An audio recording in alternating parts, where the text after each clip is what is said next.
Hi, how is your day today? So hari ini kita akan tengok uh, percubaan Negeri Kelantan untuk kertas 2 tahun 2020. So ini adalah kertas Kelantan dan sebelum kita pergi ke bahagian soalannya, suka saya peringatkan pada kertas 1 dan kertas 2 ada halaman rumusan, bukan rumusan, rumus yang saya nasihatkanlah supaya janganlah di skip. Okey, sentiasalah rujuk kepada halaman ini sekiranya kita kebuntuan lah, tak tahu apakah formula dan sebagainya, mungkin halaman ini akan memberi kita sedikit input. Okey, so kita terus pergi ke bahagian soalan. Okay, the first questions. Okay, diagram 1 shows two types of thermometer. You are given P and Q. Okay, both are actually digital. P is infrared and then Q is the digital thermometer lah. Okay, so first questions. What is the physical quantity that can be measured by the thermometer? So, apakah kuantiti yang diukur oleh termometer? Ini tak sepatutnya tak boleh jawab kan? Kuantiti yang diukur oleh termometer mestilah suhu. Alright, so the answer here is temperature lah. Okay. Next question. State the accuracy of the infrared thermometer P. Okay, so in this question, dia minta kita rujuk kepada thermometer P. So, we go to the picture. So, berapakah bacaan paling kecil yang boleh dibaca? Ketepatan bacaan kita, kalau kita tengok kepada bacaan di sini, 36.5. Bermaksud, termometer ini dia boleh baca, paling kecil pun ialah 0.1 darjah Celsius. So, itu adalah accuracy dia. So, the answer here is 0.1 degree Celsius. Okay. Yang manakah lebih sensitif? P boleh baca 0.01 and then termometer Q paling kecil dia boleh baca adalah dia bacaan termometer itu dia tunjuk 3705 kan. So bacaan paling kecilnya adalah 0.01 darjah Celsius. So yang manakah lebih kecil? So definitely Q kan. Sebab Q boleh baca sehingga 0.01. Alright, so the answer here is definitely Q. Okay, berikan sebab. Mengapa kita kata Q lebih sensitif? Okay, sebabnya adalah it can detect small changes in temperature. Boleh mengesan perubahan kecil pada dalam suhu lah ya. Itu adalah definisi lah untuk sensitivity. Alright. So we move on to the next question, number 2. So now you are given insecticide sprayer. Okay. So ini gambarnya. So directly bila tengok gambar ini, kita kena tahu bahawa ini mestilah something to do dengan bernuli kan. Okay. Apa yang bernuli bagi tahu? Dia bagi tahu bahawa bila velocity rendah, maka pressure adalah tinggi and vice versa. Okay. Name the physics principle involved in the insecticide. Okay. Ini kita dah jawab tadi. Ini adalah Bernoulli principle. Okay, B. Which region experience low pressure? So, low pressure maksudnya okay, kalau low pressure bermaksud kita kena tengok di manakah kelajuan udara adalah tinggi. Alright. So, untuk yang ini bila kita tekan piston maka udara akan keluar ikut corong ini kan. So, udara akan bergerak lebih laju pada kawasan Y. Alright. So, the answer here is Y lah. Okay. Senang kan? Okay, give reason for your answer in 2B. Okay, mengapa kawasan itu tekanannya adalah rendah. Okay, sebabnya adalah kerana A flows with higher velocity. Okay, explain how the instrument produce a fine spray of liquid. So dia minta kita explain lah, ini dua markah. Okay, so how do we explain? Okay, apabila kita tekan piston ombor, okay, when the piston is pressed, maka udara akan bergerak dengan kelajuan yang tinggi. So ini akan mewujudkan kawasan tekanan rendah pada sekitar Y. Okay. Tetapi dalam kontainer, iaitu di kawasan sini, Z ini, you see here, ianya ada lubang yang terbuka kepada tekanan atmosfera. Jadi tekanan atmosfera akan tekan kita punya cecair dalam kontainer itu. Dia akan tekan dan cecair itu akan masuk melalui narrow tube kita tadilah. Dan ini menghasilkan fine spray of the liquid as it leaves the narrow tube.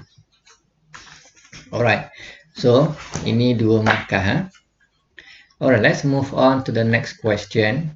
Diagram 3.1 shows the water wave experiences diffraction after passing through a narrow gap between two concrete barriers. Alright, so I can see here diffraction, dia ada lubang sini. Dan saya nampak kalau tengok di sini kan, tengok di sini kita punya wavelength, right? Okay, wavelength. Okay, ini wavelength. Dia sepatutnya tak ada beza lah. Mungkin gambar ini dia nampak sedikit mengelirukan lah. Tapi more or less dia nampak sama lah wavelength dia. Okay, apakah maksud diffraction? So, diffraction maksudnya ialah the spread of wave upon passing through an opening or barrier. So, in this picture adalah dia through an opening. Melalui lubang ataupun celah. What happened to the wavelength of water wave after passing through the gap? Okay, ini yang kita sebut tadilah. Okay, tiada perubahan. Wavelengthnya masih kekal sama. So, untuk diffraction ini yang berubah adalah ketinggian gelombang itu. In other words, we are talking about the amplitude. Okay, kerana bila dah disebar, bermaksud tenaga per satu keluasan, satu tenaga itu akan disebarkan, okay, menyebabkan dalam satu titik itu tenaga itu akan jadi lebih kurang. So, bila tenaga dia kurang, jadi amplitude-nya akan jadi lebih rendah. Tapi ini tidak menukarkan wavelength, panjang gelombang kekal sama. Alright, so we move on. Okay, on diagram 3.2, draw a wave pattern after passing through the barriers as the size of the gap is increased. Okay, here the size of the gap is increased. So, apa yang kita tahu, kalau lubang ini kecil, maka kalau datangnya adalah yang plain, maka hasilnya akan jadi begini kan. Dia lebih circular. Tetapi kalau lubangnya besar, so apa yang berlaku? Datang gelombang yang plain, gelombang ini akan keluar sebagai plain jugalah, dia akan berubah sedikit sahaja kan. Semakin besar lubang, so semakin tidak banyak berubah bentuk gelombang itu. Alright, so how do we draw this? Okay, begini sahaja. Okay, so bentuk gelombang ini kekal sama, still a plane wave. Okay, dan jarak antara wavefront ini, okay, muka gelombang ini, dia adalah sama. Okay, so let's say here is lambda 1, here is lambda 2. So, lambda 1 adalah sama dengan lambda 2.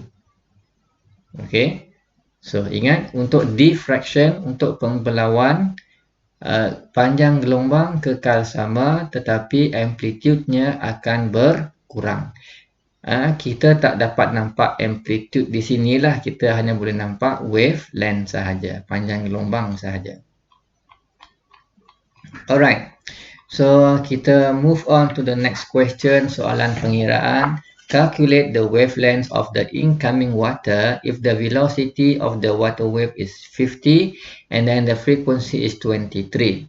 So, kita dibagi nilai halaju ialah 50 meter per second dan kita dibagi frekuensi adalah 23 Hz. Alright, so apa formulanya? Okay, formula untuk cari halaju gelombang ialah V equal to F lambda kan, dan kita diminta untuk mencari berapa lambda. So gantikan saja V kita ialah 50, F ialah 23 multiply by lambda. So we solve for lambda, you should be able to get the answer here is 2.17 meter. Alright, so that's how we calculate the wavelength for this question. Okay, let's move to the next question. Soalan nombor 4, diagram 4 shows a simple transformer. Okay, kita lihat dalam gambarnya. So di sini saya ada bekalan arus ulang-alik. Here we have AC current coming in. So I do know that ini mestilah primer kita. Okay, ini adalah primary. Ini mestilah secondary lah. Okay, so primary kita dia masuk 240 volt. Dia menghasilkan ataupun dia menyalakan bulb dengan rating 5 volt, 8 watt dan saya nampak di sini ini ialah diode. So diode hanya membenarkan arus mengalir dalam satu arah sahaja. Okay, di sini saya nampak bilangan coilnya lebih banyak. The number of turn-nya lebih banyak. Sini dia lebih sedikit. So the number of turn kita guna notation N kan. Okay. So N primary lebih banyak daripada N untuk secondary. Okay. So ini yang saya nampak pada gambar rajah inilah. So what type of transformer is shown in diagram 4? So, oleh kerana primary lebih banyak berbanding dengan secondary, maka saya tahu transformer ini ialah transformer injak turun. Okay, so this is a step down. Okay, step down. So, explain why the bulb in secondary coil is lighted up. In other words, bagaimana wujudnya arus dalam litar sekunder ini. Okay, how does that happen? So, how do we answer this? Okay, so apabila arus ulang-alik, when alternating current flows through the primary coil, then kita ada electromagnetic flux akan dihasilkan. Okay, and then this flux akan sentiasa memotong. Sebab dia sentiasa berubah arah kan, sebab dia ulang-alik. Let's say lah, pada kitar pertama ini positif, ini negatif, maka dia akan bergerak, arus bergerak ikut arah jam. Kitar yang kedua ini negatif, ini positif, maka arus akan bergerak lawan arah jam. So, arah flux itu sentiasa berubahlah. So, bila flux itu sentiasa berubah-ubah arahnya, maka ianya akan menyebabkan pemotongan coil secondary itu secara berterusan. So, bila ada pemotongan konduktor, okay, bila konduktor memotong flux magnet, maka kita ada arus yang teraruh.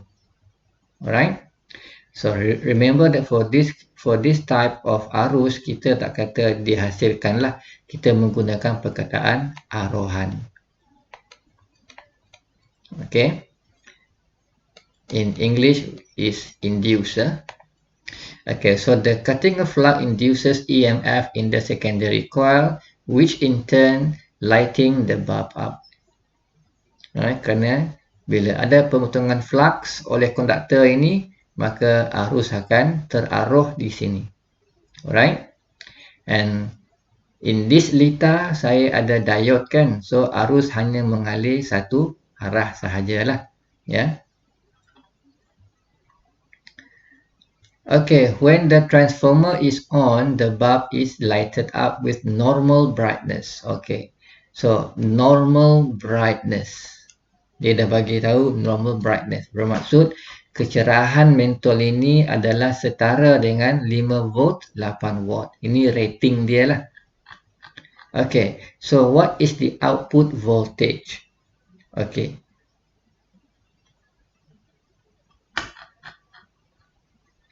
So how do you go about solving this? Okay, the output voltage, tengok bulb ini dia kata 5 volt.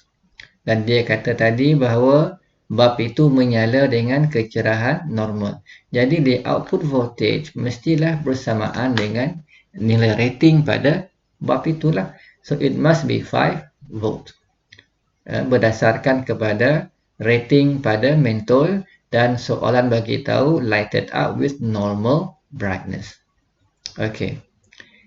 If the number of turn of the primary coil is 960, okay. So here I have NP kita ialah 960. Calculate the number of turn of the secondary coil. Okay, so kita nak tahu berapa bilangan lilitan pada secondary coil. Ini kita tak tahu. Alright. So what else do I know here? I do know that voltan pada primary kita ialah 240 volt.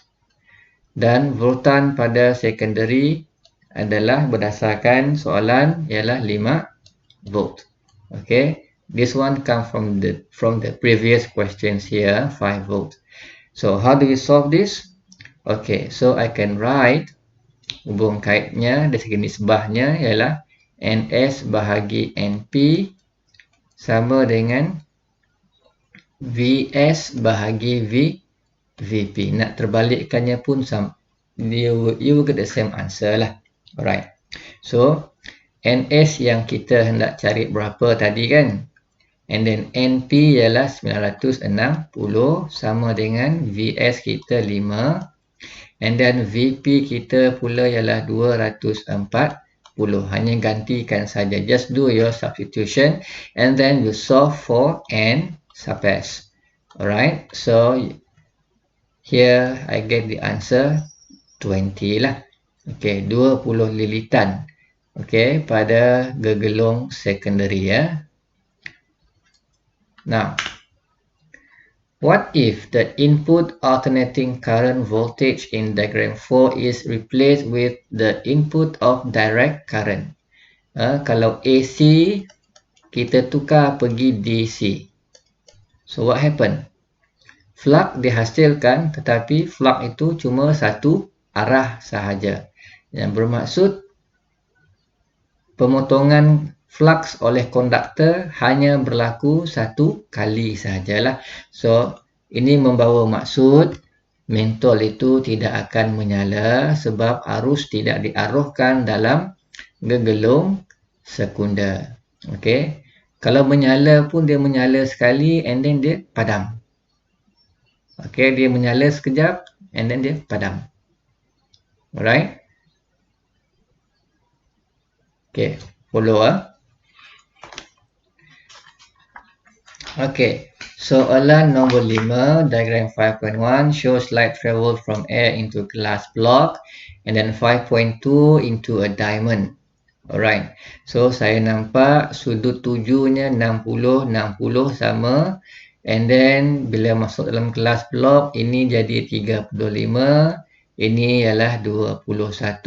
So, kedua-dua kes ini dia menunjukkan fenomena pembiasan cahaya. Okay, refractions of light.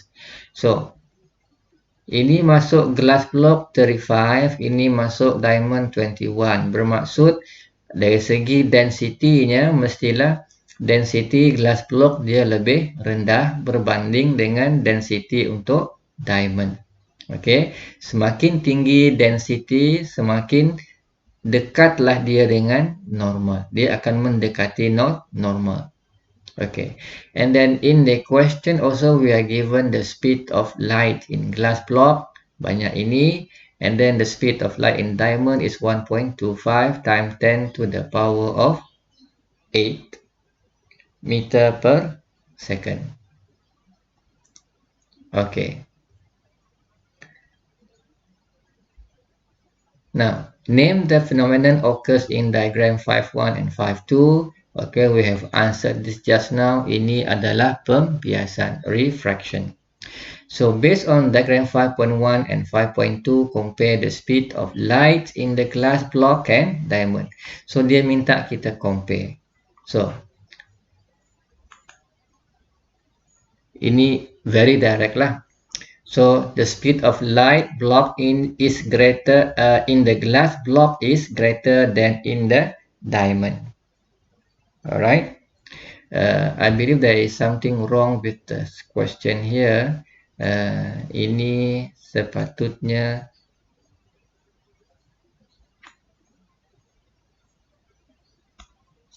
okay, saya tukar. Ini adalah 8 lah. So, speed of light in glass block lebih tinggi. Okay, speed of light in diamond dia lebih rendah. Okay.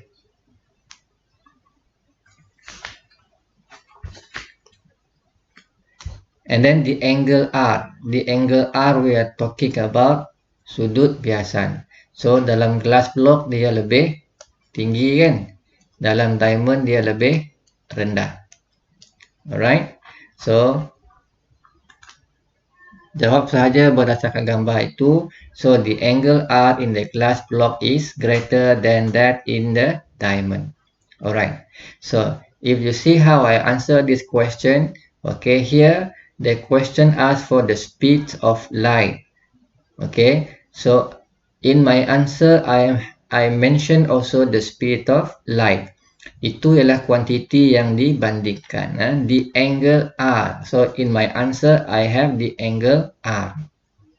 Alright, so when you answer this question, make sure you write the quantity that you are comparing. Tuliskan kuantiti yang kita nak bandingkan. Okay, and then dari segi penulisan ayatnya, saya dahulukan glass block. Okay, di bawah ini pun glass block. Saya kekalkan glass block sebagai pendahulu. Supaya senanglah. So, here I see it's greater. Ini pun greater.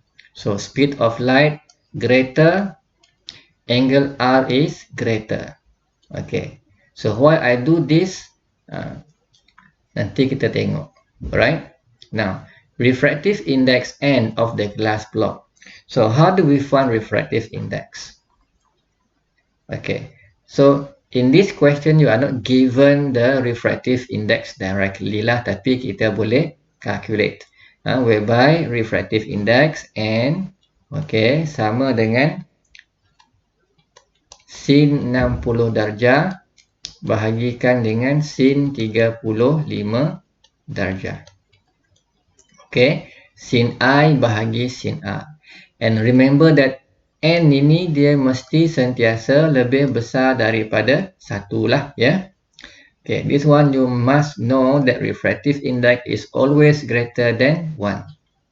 Okay, if you get answer, kalau dapat jawapan kurang daripada 1, what do you do? Okay, terbalikkan sahaja. Okay, andai katalah ini bagi ini dapat nombor kurang daripada 1, maka kita letaklah sin 35 di atas, sin 60 di bawah lah. Itu maksudnya. Okay, so for diagram 5.1, refractive index equal to sine of 60 divided by sine of 35. And here you will get 1.51. Okay, so you do the same thing here. So N here is sine of 60 degree divided of sine of 21 degree. So over here you will get refractive index equal 2.42.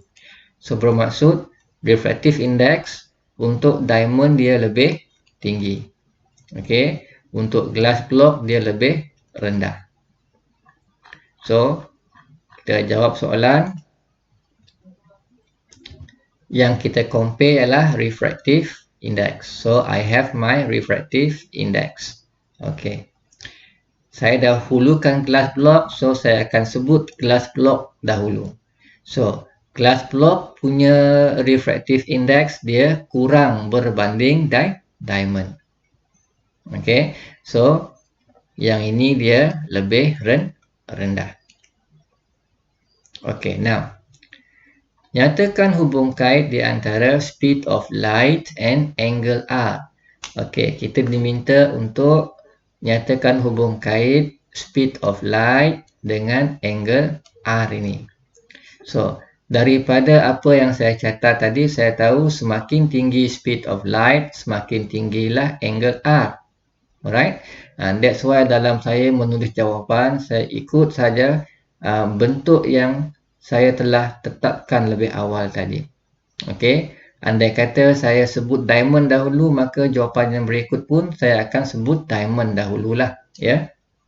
Alright, so for this question we have answered it just now. The greater the speed of light, the greater the angle R. Okay, next question. Hubung kait di antara indeks biasan dengan speed of light. Okay, indeks biasan dengan speed of light. So we are talking about, okay, saya guna star asterisk, refractive index dengan speed of light. So I can see here speed of light tinggi, refractive indexnya lebih rendah. Alright, so here I can write the lower the refractive index, the greater the speed of light, ataupun vice versa lah. Okay, follow. Okay, move on to the next question here. Diagram 5.1 shows a situation where Ahmad can see the image of a fish in the water. So, ini adalah image kepada ikan dalam air, ya. Alright. On diagram 5.3, draw two light rays to determine the actual positions of the fish. Dua markah, So, how do we draw this? Alright, ini dia senang sahaja. So, kita akan cuba lukiskan.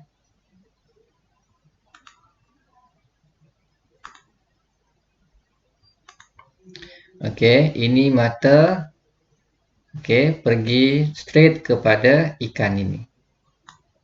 Alright. So, itu garisan pertama yang saya akan lukis.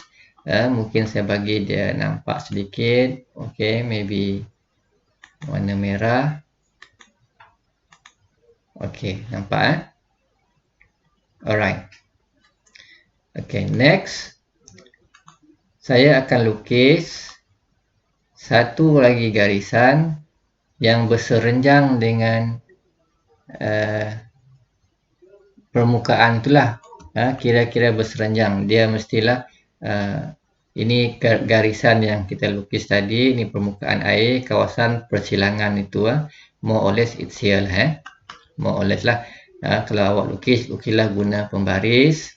Okay, maybe I use warna purple di situ. And then that line mestilah garisan putus-putus. So, here is our normal. Okay. So, ini ialah garisan normal. Okay.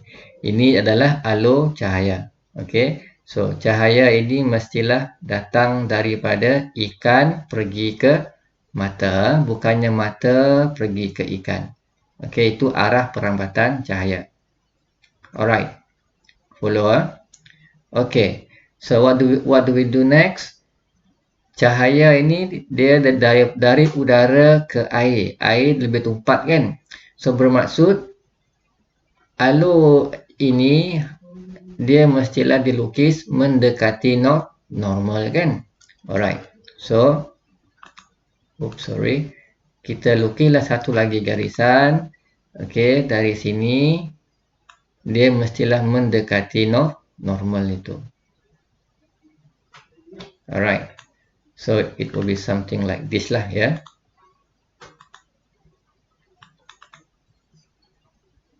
Okay. So, arah dia naik atas pergi ke mata. Sebenarnya tadi kalau nak bagi lukisan cantik, mungkin kita buat satu rujukan di sini sebab kita nak tahu mana letaknya kita punya image, objek sebenar. So, ikut garisan ini, jadi sinilah letaknya kita punya ikan sebenar itu. Alright, so here is the location of the fish. Okay, this is how you draw. Okay, you see here, udara masuk air, okay, ataupun air pergi ke udara. Okay, dia pergi ke udara, udara kurang tumpat, jadi alur cahaya ini dia mestilah menjauhi normal. So, ini adalah sudut biasan. Ini ialah kita punya sudut tuju kan. Ingat, sudut sentiasa diukur menuju ke normal. Alright. So, what I do next is kita bagi lukisan itu lebih tepatlah ya. Sebab kita tahu bahawa ini adalah imaginary saja. Dia sebenarnya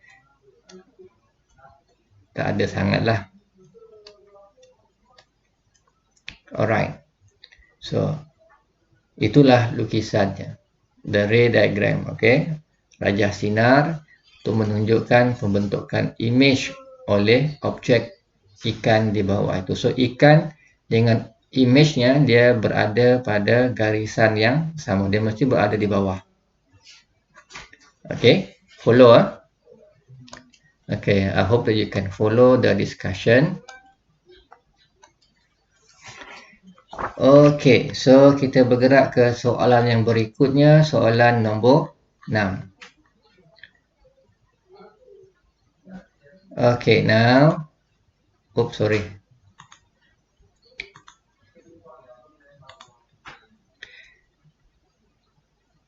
Diagram 6.1, 6.2 shows a cross sections of a multi-cross tube. The cathode ray is produced when electrons are emitted from a heated cathode. The shadow and the green light region on the screen is deflected when the power supply of EHT is turned on. Okay, so kita tengok dahulu gambar. Okay, di sini saya ada 6 volt, bawah pun 6 volt. Okay, and then EHT sini saya ada 3 kilovolt, and then di bawah ini saya ada 5 kilovolt. Right, so EHT diagram 6.2 lebih tinggi, EHT diagram 6.1 dia lebih rendah. And then apa lagi kita nampak? Okay, saya nampak dari segi lencongannya, deflection. In terms of deflection, pemesongan. Okay, I will write the same thing down here. Inilah maklumat yang kita nampak pada gambar saja. Okay, yang ini dia melencong lebih banyak, ini dia melencong sedikit. Itu yang saya nampak kan. Okay, so ini deflectionnya kurang, yang bawah deflectionnya lebih banyak. Okay, follow? Okay, maklumat pada gambar. Okay, let's go to the next question. Okay, name the process of emitting electron from the heated cathode. Apakah nama proses itu? Itu adalah sinaran termion. Okay, or thermionic emission. Okay, apakah fungsi menggunakan EHT, extra high tension, voltan lampau tinggi?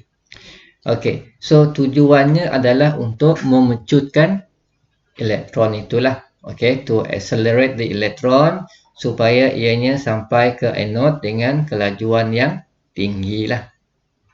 Sebab nanti pun elektron tu dia kena hentam skrin kan untuk menghasilkan cahaya. Alright. So based on diagram 6.1 and 6.2 compare. Okay, dia minta compare. So apa yang pertama ini dia minta kita compare the magnitude of the potential difference of EHT. So tengok macam mana kita jawab. Kita sebutlah dahulu the magnitude of potential difference of EHT. So saya ada saya tuliskan apakah kuantiti yang kita bandingkan. Alright, so kita dah catatkan pada gambar tadi, EHT dalam diagram 6.1 lebih rendah berbanding EHT dalam rajah 6.2. Okay, this is from the diagram given. Okay, next, the angle of deflection. So 6.1 tadi dia melencong sedikit kan? Okay, sedikit. 6.2 lebih banyak. Jadi angle of deflectionnya mestilah yang 6.2 lebih tinggi kan? Alright. So how do we answer this question? Okay. So the angle of deflection itu ialah kuantiti yang kita bandingkan. Okay. The angle of deflection in diagram 6.1 is lower than that in diagram 6.2. So if you see here how I write my answer, saya sebut dahulu my diagram 6.1 di atas sini, maka di bawah pun saya akan sebut diagram 6.1 dahulu. Okay, and then the direction of the deflections of the shadow and the green light region. Okay, so dalam gambar, kita nampak arahnya adalah sama. Iaitu dia pergi ke bawah. So, arahnya adalah sama. Alright. So, based on the answers in 6B, state the relationship between the magnitude of potential different EHT with the angle of deflection of the shadow and the green light region. Hubungkan di antara EHT dengan deflection lah. Okay, so if I look at my answer di atas tadi, ini EHT saya rendah, lower. Okay, here juga lower. Bermaksud the magnitude of potential difference of EHT rendah, maka the angle of deflection juga rendah. So how do we write this in sentence? So the lower the magnitude of potential difference of EHT, the lower the angle of deflection. Okay, so the lower. See here, lower. Okay. Now, diagram 6.3 shows two magnets with opposite poles are placed at the side of the tube in diagram 6.1. So, on the diagram 6.3, draw an arrow to show the directions of the deflected shadow observed on the screen. So, untuk jawab soalan ini, okay, sebab saya ada arus yang mengalir, yang jadi kita akan guna tangan Fleming kan? Untuk tunjuk arah mana arah deflectionnya memang Fleming lah. So, in this case, kita menggunakan Fleming left hand rules. Okay, sebab dia ada arus. Okay, so ada arus yang dibekalkan, maka kita guna Fleming left hand rule. Alright. So, gunakan saja kita punya Fleming left hand rule, kita akan nampak bahawa arah pemesongannya adalah ke atas. So, lukiskan sahaja arrow ini menunjukkan ke atas. Okay, so untuk Fleming, tangan Fleming ini, okay, ibu jari kita akan menunjukkan arah daya, okay, ataupun arah pergerakan, and then jari telunjuk pula menunjukkan arah magnet, okay, di mana kita sentiasa menunjuk dari utara pergi ke selatan. So, kita tunjuk ke arah selatan. Dan jari hantu pula, dia akan menunjukkan arah arus, ikut arah arus mengalir. So, I have electron going that way. Okay, ini aliran elektron. Jadi, arusnya mestilah arah yang bertentangan kan? Okay, this one you can try. So, state the physics rule. Untuk menentukan arah tadi, okay, kita dah jawab Fleming's left hand rule. Tangan kiri Fleming. Kalau ada arus, guna kiri. Kalau tak ada arus tapi kita yang mengarahkan arus, maka kita guna Fleming tangan kanan. Okay, 7. Diagram 7.1 shows the arrangements of apparatus used to investigate the relationship between the pressure and the temperature of a fixed mass of gas at constant volume. Okay, hubung kait di antara pressure dengan temperature. Okay, di mana kita ada mass-nya constant and then volume juga adalah constant. Okay, so mungkin kita buat sedikit ulang kaji di sini. I do know that this is something to do dengan hukum gas kan? Okay, so hukum gas kita ada Boyle's law, kita ada Charles law, right? Dan kita ada pressure law. Okay, dalam Boyle's dia sebut apa? Boyle's dia sebut tentang P dengan V adalah constant. Okay. In other words, P1 V1 samalah dengan P2 V2. Okay, itu disebut dalam Boyle's. So di sini temperature-nya adalah constant. Okay, dalam Charles law pula kita ada V1 over T1 sama dengan V2 over T2. So di sini pressure-nya adalah constant. Okay, manakala untuk hukum tekanan pula kita ada P1 bahagi dengan T1 sama dengan P2 bahagi T2. So di sini apa yang constant? Okay, yang constantnya adalah volume. Dan ketiga-tiga hukum ini kita boleh satukan untuk membentuk hukum gas semester. Okay, universal gas law. Maybe I just write down here, universal gas law yang mengatakan bahawa P1 V1 bahagi T1. P di atas, V di atas, T di bawah. Ikut bentuk ini kan, sama saja. Adalah bersamaan dengan P2, V2 bahagi dengan T2.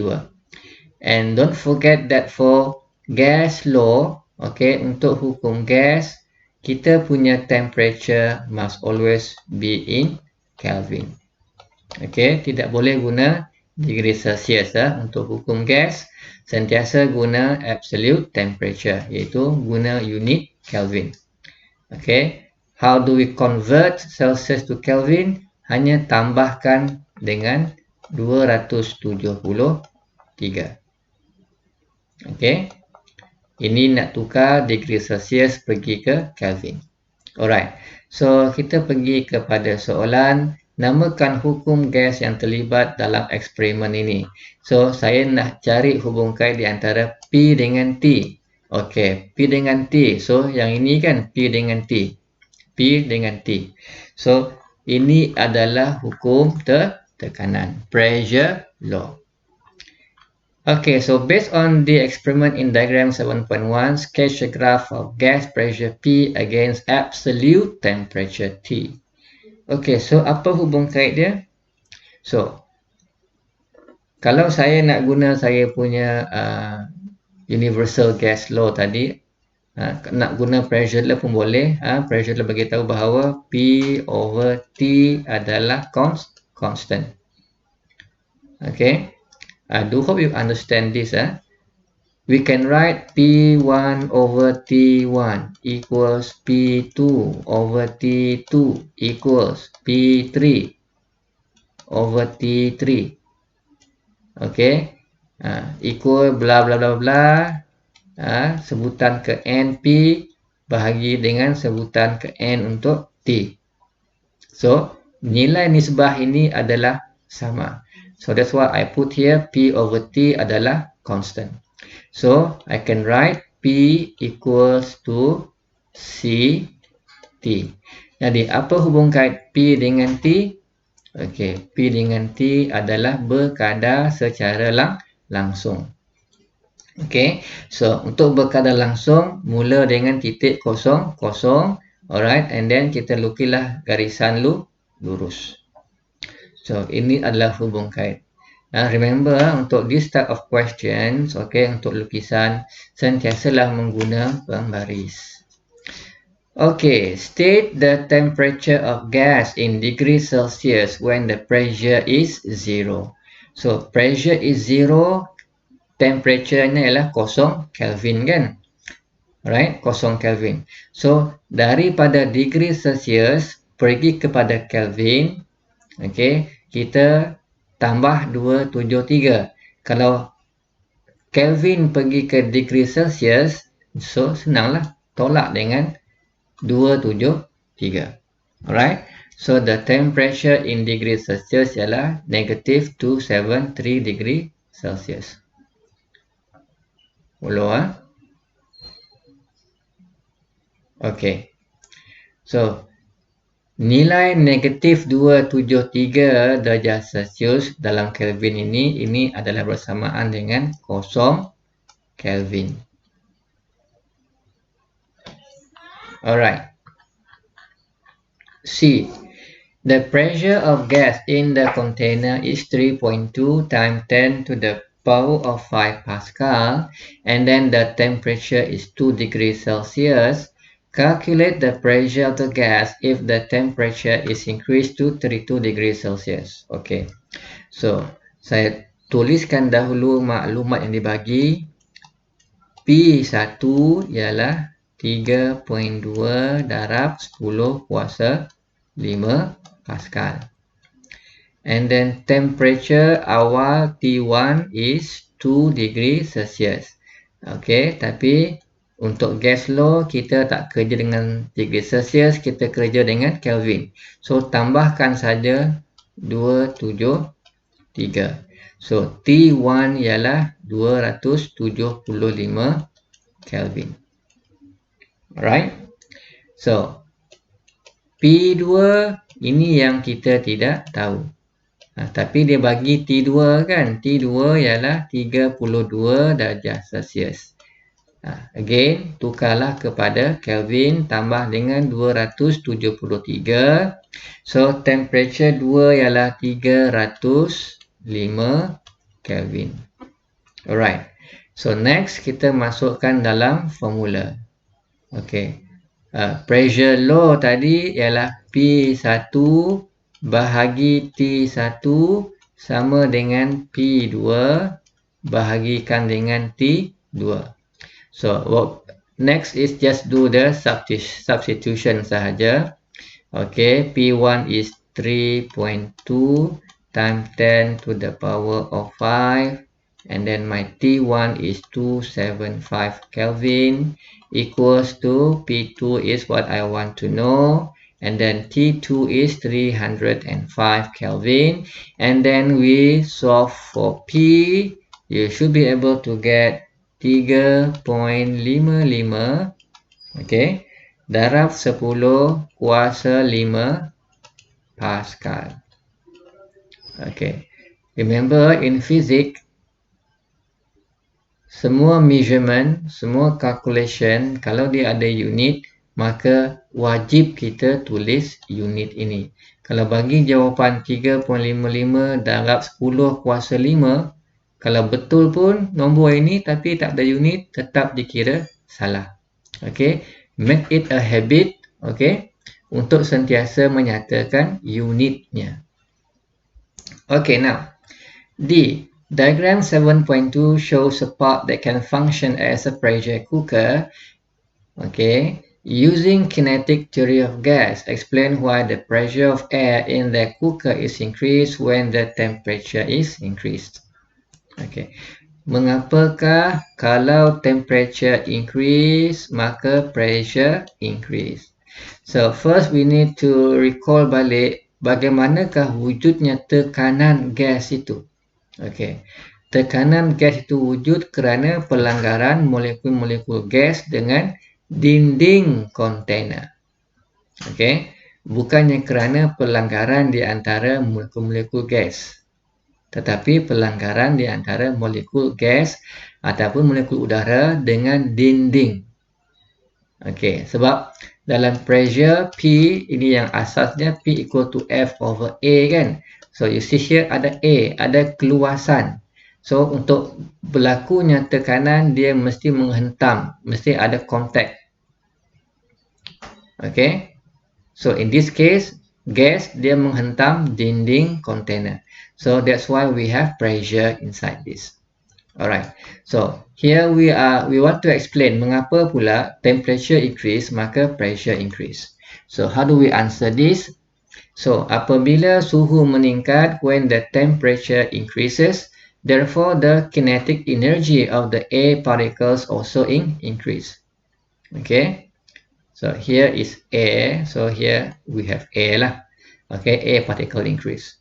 So the rate of collision, kadar pelanggaran of the air particles, okay, of the air particles with the wall of the pot, okay, dengan dinding kontainer juga akan meningkat. Maka tekanan udara juga akan meningkat. That's how we answer the questions. Okay, next one. Suggest a modification to the pot that enable it to function safely as a pressure cooker. Okay, ini jawapan pelbagai lah. So, one of the answer is kita guna thicker aluminium wall. Okay, sebab soalan kata berfungsi dengan selamat. So, kita boleh sebutlah dinding kontainer itu, ketebalan kontainer. Okay, we are talking about the thickness of this. Okay, ketebalan ini. Bagi dia tebal lagi. Okay, mengapa nak bagi tebal lagi? Itu senanglah. Okay, to withstand high pressure in the pot. Sebab kita tak nak pot itu dia retak ke. Dalam kes-kes yang lebih ekstrim, dia boleh meletup lah. Bila meletup, maka siapa yang berdekatan di situ, yang sedang guna pot itu, dia akan cedera. So that's why kita cadangkan gunalah dinding kontainer yang lebih tebal supaya dia dapat menahan tekanan yang tinggi di dalam periuk itu. Alright, we go to question 8 now. Diagram 8 shows an incandescent lamp. The lamp uses tungsten as the filament. Okay, so dia menggunakan tungsten. So filament yang di sini, okay, dia menggunakan tungsten. So inilah wire lah sebenarnya, wire tungsten. Bermaksud di sini kita perlu ada rintangan yang tinggi. Okay, rintangan tinggi untuk menghasilkan haba yang lebih tinggi, dan haba ini akhirnya akan mengeluarkan cahaya. Itu perubahan tenaga, tenaga haba pergi ke tenaga cahaya. Right? So what energy changes occur when the bulb is turned on? So kita mula dengan tenaga elektrik kan? Tenaga elektrik yang dahulu. Dan tenaga elektrik itu akan berubah menjadi tenaga cahaya dan tenaga haba. Okay. Mentol dia mengeluarkan cahaya. So tenaga cahaya lah. Dan pada masa yang sama kalau kita pegang mentol dia rasa panas. So itu tenaga haba. So itu adalah perubahan tenaga. Okay, next. The power of the incandescent lamp is given 20 watt. Resistannya pula 120 watt digunakan selama 2 jam. Okay, kita ambil dahulu maklumat. Power 20 watt. Resistan R kan ialah 120 ohm. And then masa digunakan ialah 2 jam. Okay, 2 hours. Tapi kita tidak bekerja dengan jam. So, kita tukarkan jam ini kepada saat. Alright. So, maybe I tukar di sini. Tukar kepada saat. Okay. 1 jam bersamaan dengan 3,600 saat. So, Ini kirakan dapatlah 7,200 saat. Okey. Saya dah buat awal-awal di atas sini ya, penukaran masa jam kepada saat. Dan ini adalah maklumat yang kita ada dalam soalan. So, next one. What is the current flow in the bulb? Okay, so saya ada power. Okay, saya ada masa. Dan saya nak cari berapa current flow. Okay, so I can write power sama dengan I V. Tapi V equals I R kan? So, kita substitute sahaja. So, P sama dengan I multiply by I R. Maka power sama dengan I square R. Okay. So, saya ada nilai power, saya ada nilai resistance. So, yang tak ada cuma I. Okay, so kita gantikan saja dahulu. P20, I yang kita nak cari dan R-nya ialah 120 ohm. Okay, so cuma ada satu anu sahaja di sini, one unknown. So kita boleh selesaikan. Okay, jadi I ini kalau kita selesaikan, awak akan dapat jawapan 0.41 ampere. Alright. Boleh ikut Okay, next question. What is the electrical energy used? Remember dalam bab yang keempat, bila kita bercakap tentang specific heat capacity, latent heat itu, kalau tenaga itu dibekalkan oleh tenaga elektrik, okay, Q equals P, PT kan? Okay, ini dalam bab yang keempat. Remember yang kita punya Q equals to MC theta untuk suhu berubah. Kalau suhu tidak berubah, iaitu semasa berlakunya perubahan keadaan jirim, contohnya pendidihan, pembekuan, okay, peleburan. So, kita guna formula Q equals ML. Alright. So, Q ini boleh dibekalkan oleh pelbagai sumber lah. So, in this case tadi, sumbernya ialah tenaga elektrik. Okay, so we are not talking about the quantity charge yang ada. Kita bercakap tentang tenaga elektrik. Okay, so how do I find my Q? So, berapa P? P tadi ialah 20 watt. And then, masa pula 7,200 saat. So, what do I have here? Okay, 1.44 darab 10 kuasa dengan 5 Joule. So, itu ialah jumlah tenaga elektriknya yang digunakan. Okay, we move on to the next question. Table 8 shows the comparison between an incandescent lamp, a compact fluorescent lamp ataupun CFL, and then LED ya. So, these three bulbs give out the same amount of light. Okay, jumlah cahaya ataupun keterangannya, kecerahannya adalah samalah. Okey, inilah jadual yang membandingkan ketiga itu. Saya nampak untuk incandescent lamp, power digunakan lebih besar, paling tinggi, paling rendah adalah LED. Alright. Saya hanya catat pada jadual ini saja. Lifespan, jangka hayat. Okey, paling kecil incandescent lamp, paling kecil, paling tinggi ialah LED. Boleh guna untuk jangka masa yang lama, 25,000 jam. And then penghasilan tenaga haba-nya, okey, ini lebih banyak, ini paling kurang. Okey, so kalau haba-nya banyak bermaksud di sini berlakulah pembaziran. Sebab kita bukan nak haba, kita nakkan cahaya. Okey. So, ini lebih banyak berlaku pembaziran tenaga lah. Okey. Itu maklumat dalam soalan, dalam gambar dan juga jadual yang diberi ya, sebelum saya menjawab soalan. So, let's answer the question now. Okay, state the suitable characteristic of a lamp which has high efficiency. high efficiency. Remember that efficiency sama dengan power output bahagi power input multiply by 100%. So, to have a higher efficiency, saya perlukan power output yang lebih tinggi kan? Alright. So, power kita nak yang macam mana? Okay, saya nakkan yang low. Okay, mengapa pilih yang low? Sebab saya tak nak bayar mahal-mahal every month. Alright, so reasonnya ialah lower rate of energy consumption. That's why kita pilih low power.